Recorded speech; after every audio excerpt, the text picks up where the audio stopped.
Hey guys, Stephen here from Vanguard Tactics, and in this video I'm going to be talking all things Iron Hands. And are Iron Hands going to be broken and overpowered? There's been so many rumours on the internet, so let's dive in and see what the analysis is.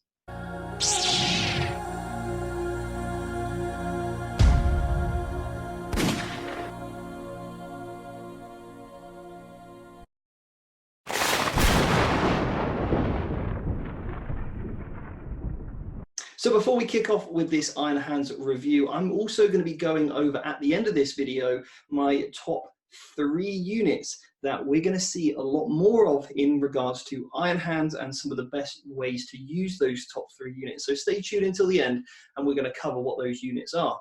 Now, before we do so and before we delve in, there is, remember, our free ITC masterclass that you can sign up for. It's a 5-part video series with a little quiz at the end, and it's basically going to teach you how to become a better ITC player. So we talk about the missions, how to score secondaries, list building, absolutely everything, so you can feel comfortable at the table and really take your level of the ITC to that next stage where you start to just convert a lot more games into successes. So the link's below. All you need to do is click that link, take you to a new website, and all you need to do then is pop in your email address and you then create your login to our member site completely free of charge. So go and check that out. And if you haven't done so already, please do subscribe to the channel, as it really helps us in regards to the amount of people we reach, and also making sure that you're staying up to date with all the latest news in regards to 40K and competitive play. So Iron Hands, these guys are cool. These guys have got some really cool rules already. Now, the Space Marine Codex came out a couple of weeks back, or a few weeks ago, should I say, and we already know what the Iron Hands main chapter benefit's going to be. So, in regards to the Space Marines themselves, they've already got some pretty good new units, stratagems, warlord traits, relics, psychic powers, lineates, all that kind of good stuff. And you combine that with some of the units that we're going to see more of with the Iron Hands and also their chapter traits, we're going to start to see some really powerful combos. Now, the other thing is as well that you've got to know is that the codex isn't out just yet. Okay, it goes on pre-order this weekend, so I'm only going off some of the leaks that Games Workshop have already announced, and I've kind of spent a bit of time thinking about, some best usages for these already.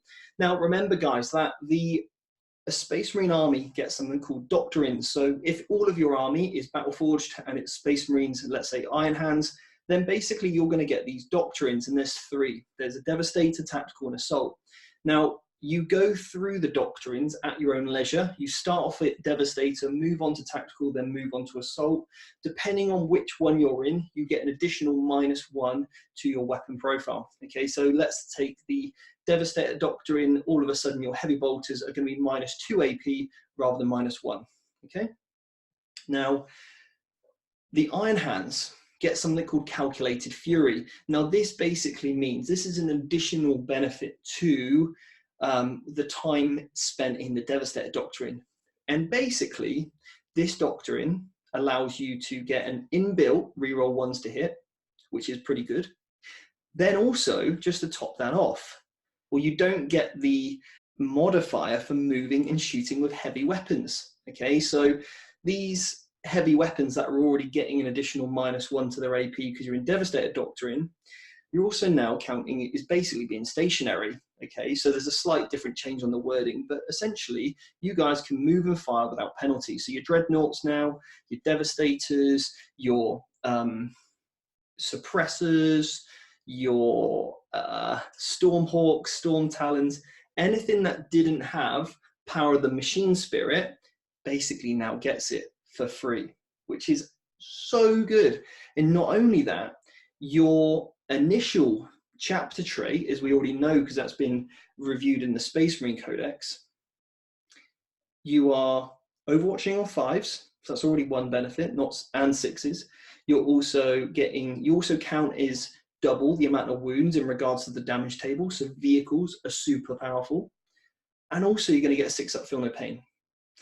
3 quality benefits. And also, you're going to get this new Devastator doctrine. So it's so good for basically vehicle-based mech space builds, or anyone with basically a heavy weapon. So when we're looking at, you know, the Iron Hand straight away, we can start to see a lot of synergies with literally one doctrine and also, you know, their chapter trait. So we're already starting to see some really cool combos. We haven't seen the Warlord traits, the relics, and all the stratagems that have been released, and also the new psychic power. So that's all still to come. But even when you start to look at the main codex, there's some really cool Warlord traits that you can start to stack these benefits with.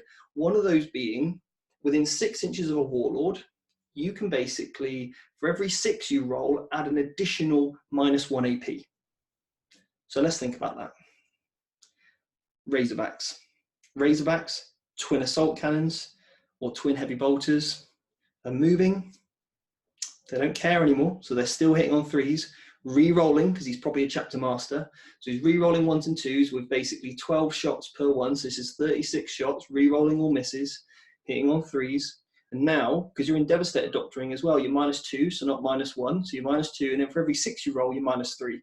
So as we start to see more power armor come onto the table from more Marines, you're basically pumping out 36 shots that are pretty much all going to hit, because you're hitting on 3s with re-rolls, so maybe 32 hit. And then you're looking to wound. So you're probably going to roll 6 6s, so they're all at -3. That's going to shred through most armor in the game, which is absolutely brilliant. So we've just got so many inbuilt combos already from what we already know. And as I mentioned earlier, Dreadnoughts, these guys are going to be pretty good, so you can stack Might of Heroes on that. So you could have a Leviathan Dreadnought or a Contempted Dreadnought, whatever it might be. But the Leviathans are already toughness 8. You can make that toughness 9 from Might of Heroes. You can put on it Psychic Fortress, and now it denies, basically, or not denies, but sort of is much more resilient against mortal wounds. So it's going to have 4 up against mortal wounds. So there's so many buffs in, you know, things that we can really bring in. And having this reroll 1 ability just means that you're not so reliant on chapter masters and captains, and you can start to bring more tech marines, which makes it really cool. Bit more narrative, and also it means that these tech marines can start to, you know, heal up the, you know, dreadnoughts and the vehicles that we're probably going to be taking in this army. So you're going to become a lot more resilient and a lot more defensive as well, which is great.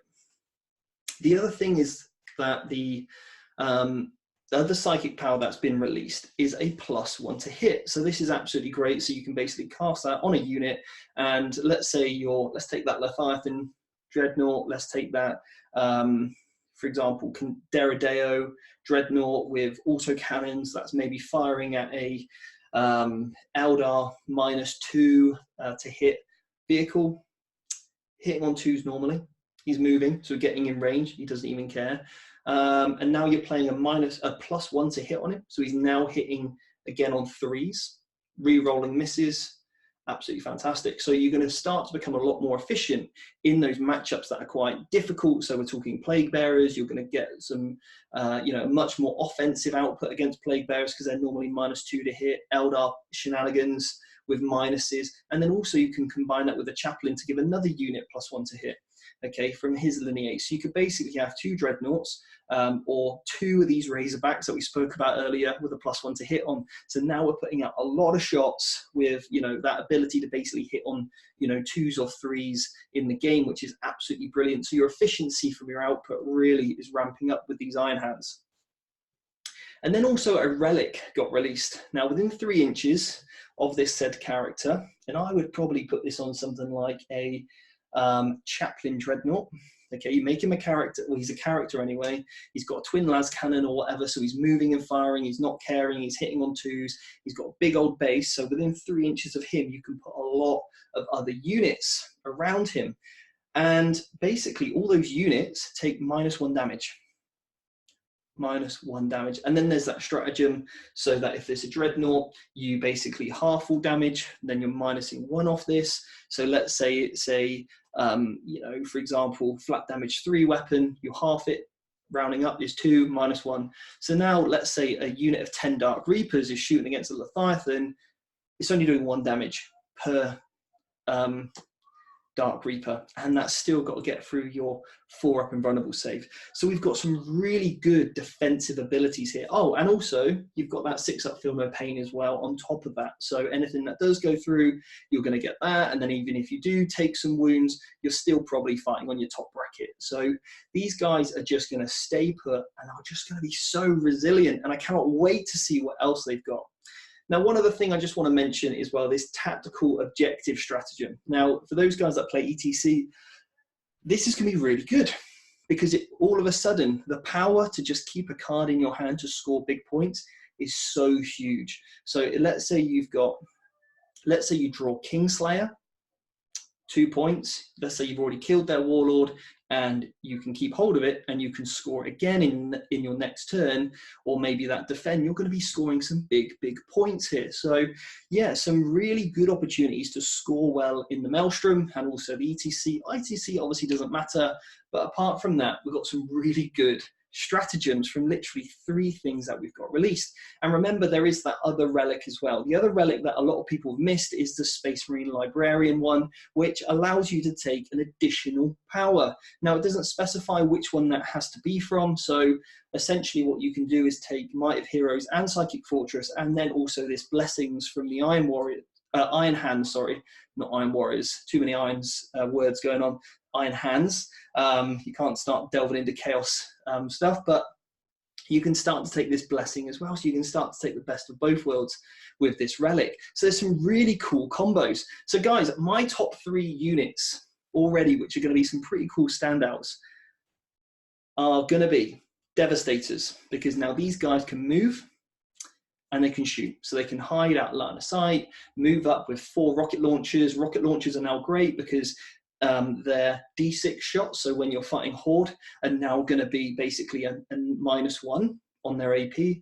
Or if you're going for the stronger shot of strength 8, then these guys can be -3, which takes most vehicles to either their invulnerable save or, you know, obliterates their armor totally. So that's going to be really good. You could always go for the grav. For grav in basically a drop pod and use the stratagem to reroll wounds and damage and all that kind of stuff, which is also great because you're not going to suffer that minus for moving. So Devastators, I think, are going to be back. Okay, same as more Dreadnoughts. Okay, so Leviathans, Derrideos, Contemptors, all that good stuff is going to be absolutely fantastic. Okay, and then also small light vehicles such as, like we said, Razorbacks, super cheap. The ability to move, fire, not care, great. And then finally, my last hot pick is going to be the Storm Talon. Okay, so you've got the Storm Hawk, which is basically your anti-air, so your anti-ground, but Space Marines kind of do that well anyway. You don't really need to worry about chaff clearing. What you need to worry about is flyers and vehicles. Okay, now things like Riptides are really hard for Space Marines to kill. You've also got Ravagers from Dark Eldar, and basically the Storm Talon, Crimson Hunters, all these things are really good at killing Space Marines. So having a unit like the Storm Talon now that gets to move, gets a +1, so you could basically be hitting on 1s or 2s against some of this stuff. So then even with their modifiers, you're back to hitting on 3s, re-rolling 1s. All of a sudden, you've got 3 quality units that can just zip around the board, super cheap, really good minus, you know, strength 7, -2, D3 damage, all that kind of good stuff. Lots of shots from 3 of these units, 3 of these vehicles, all re-rolling 1s with no buffs needed. Absolutely brilliant. So they're my 3 hot picks. Devastators, basically cheap vehicles like your Dreadnoughts, your Razorbacks, and then also the Stormhawk. So we're going to see loads of this stuff, guys, no doubt. Hope you enjoyed this video, and make sure you check out some of the other interviews that I've done with some of our last guests. And if you want to really delve into some list writing stuff, then check out the interview that I've done with Nick Natabati on how to write a competitive list, which should be somewhere up there. Check that out, guys, and make sure you subscribe, and I'll see you over on our masterclass videos for that free course. Take care.